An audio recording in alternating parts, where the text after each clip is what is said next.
So Tanya, for the trending report, you asked us to think about insecurities in relationships.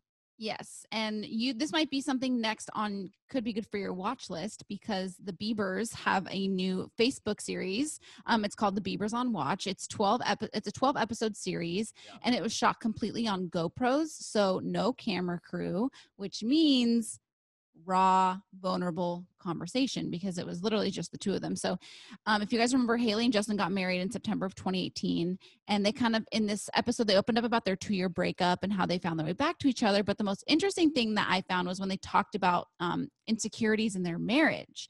So Justin said, there's a lot of things that I need to work on: forgiveness things, jealousy things, insecurity that I didn't even realize I had until I chose to spend my life with you.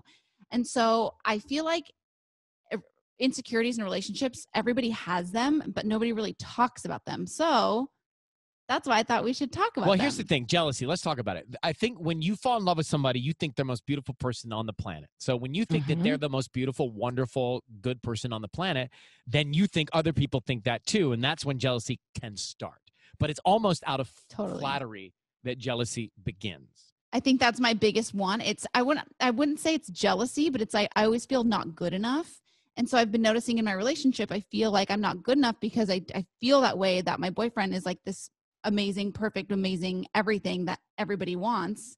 And so it's not like, that's exactly what you're saying. Like, I'm not jealous, but I don't feel good enough. So I'm like, it's something that I'm trying to think about daily. Like, he's choosing. But why me. don't you like, feel good enough? Him. That is upsetting to hear.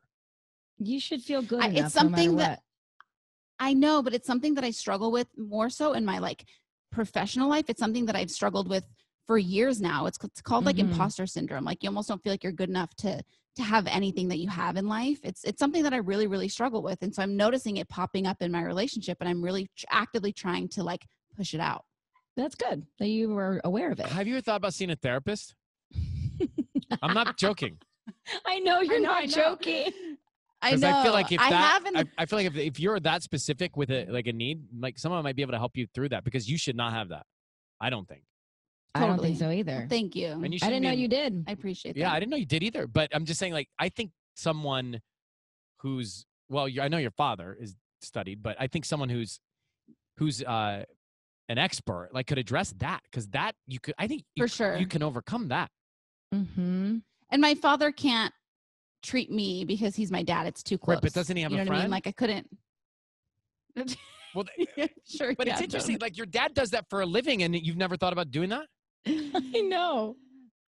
No, honestly, it's funny. I haven't thought about, because it's like something that I'm aware of. Oh, time for a nurse. Wait a minute. He's saving you. Time for a nurse, everybody. Saving you. Tubbs with the alley-oop right there. Look at those shorts, those basketball shorts he's wearing for the alley-oop. We'll come back to it. Let's come back to it. A lot of my friends are in relationship counseling, and not because they're having, I mean, I don't know if they're having problems or not, but like they seek help, just to like get to the next 10 years.